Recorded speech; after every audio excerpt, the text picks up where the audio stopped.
Hi, I'm Dave Tewksbury. I'm an Associate Dean in the College of Liberal Arts and Sciences. We're going to go on a tour of campus on our bike, which is a great way for students to get around, and I hope you enjoy the ride. Starting here today in front of Memorial Stadium. Memorial Stadium is the home of our football team. We're on the south end of campus, and we're going to go north from here. I hope you have a good time. We are leaving Memorial Stadium, and we're going north. So we're going in front of Memorial Stadium on the right, and on the left is one of the tailgating areas of campus. The football and basketball stadiums are both surrounded by beautiful green space, which makes for really good tailgating, really fun Saturday afternoons before and after games. And now we're coming to the Eikenberry Commons area of campus, which has a number of really nice new dorms. There's one right there. The Eikenberry set of dorms is a large complex. It's got a bunch of really nice new dorms, a few older ones being replaced. We're going to ride through them in a sec. First, on the right, is the Activity and Recreation Center, known as the ARC, which is 340,000 square feet of recreation and workout facilities for students. There are 2 swimming pools, a bunch of great basketball courts, volleyball courts, activity center.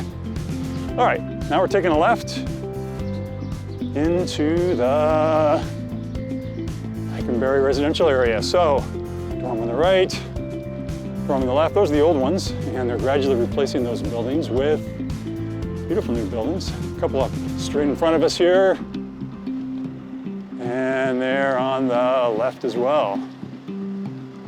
Yeah, I really like this center quad area here, very pretty. So now we're gonna go right here, and we'll go by Eikenberry Commons, which is one of the main residential dining halls on campus. It's a brand new building, beautiful dining facilities on the inside, some classroom and activity space in there as well. And that's Eikenberry Commons. And now we're gonna go from here over to 4th Street and then go up toward the campustown, the sort of commercial district here by campus.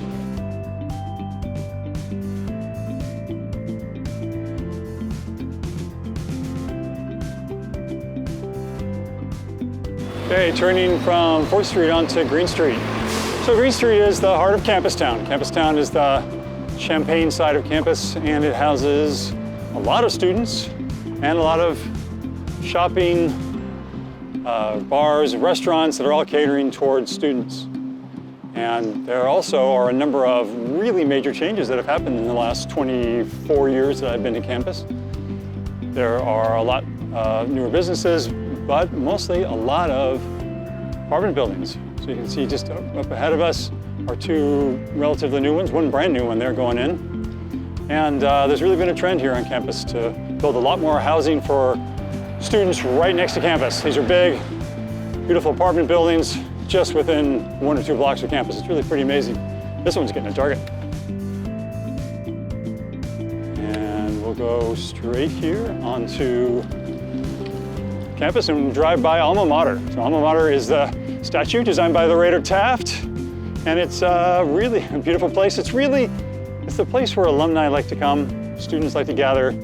I'll tell you, graduation, in fact, the most popular places on campus is right here. Students taking pictures in front of Alma Mater with their gowns as their sort of final memento. All right, so moving on to the center of campus, we're going past Altgeld Hall, home of the Department of Mathematics, one of the oldest buildings on campus, and undergoing some renovation interior over the next few years.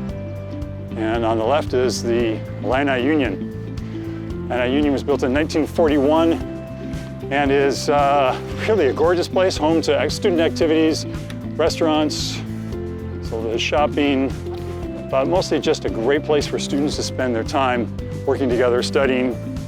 It's a beautiful building. We're going to campus here, we're going through the main quad. This is really the home center of campus, I think. It's the oldest quad on campus, open green space. And there's the Illini Union in the backside. There's Follinger Hall, where there are classes, concerts, speakers. And on the left there is the Noise Lab, which is a chemistry building. The chemistry building there, chemistry annex. There's the English building. And there's this Davenport Hall, home to the departments of anthropology, and there's also some chemical engineering offices in there, some geology. There's the English building again, home to the Department of English, you might be surprised to find out. And now we're gonna end up here in front of Lincoln Hall. Lincoln Hall is the home of the College Office of Liberal Arts and Sciences. Student Academic Affairs is inside there, as well as the Department of Communication and the Department of Sociology. Lincoln Hall was renovated just a few years ago, finished up about 10 years ago. Beautiful interior renovation. Classrooms on the first floor and one of the largest lecture halls on campus in the center, Lincoln Theater. And now we're headed up past Gregory Hall. Gregory Hall houses the Departments of History and Philosophy.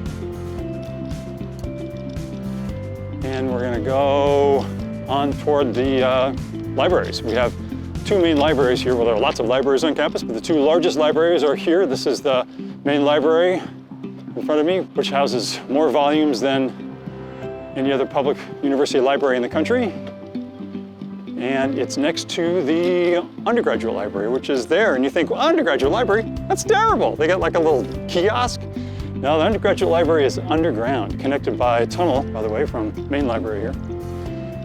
And it's underground because the designers of the library did not want to obstruct the views of other places on campus.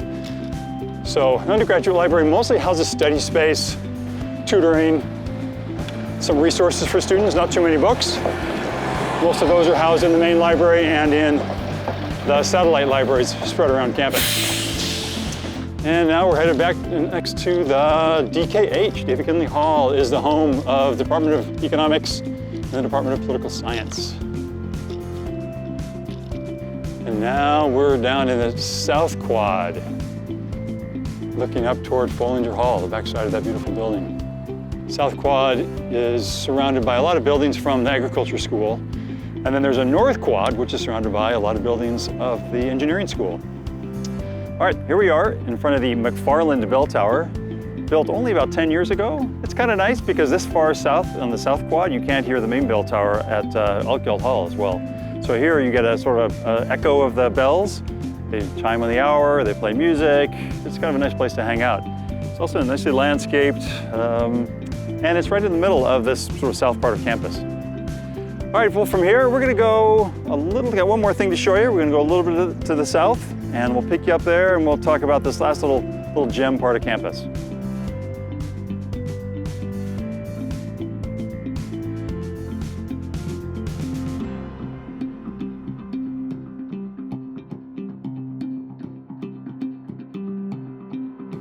This is the Arboretum on the edge of campus, and I'm standing in front of a gazebo designed by Nick Offerman. He's an alumnus of the university, and he designed it in honor of one of his professors, who had designed and started the Japan House here in the Arboretum. So Nick wanted to honor his professor, so he had the gazebo designed as well as the bench, and had it constructed in a workshop that he maintains in California.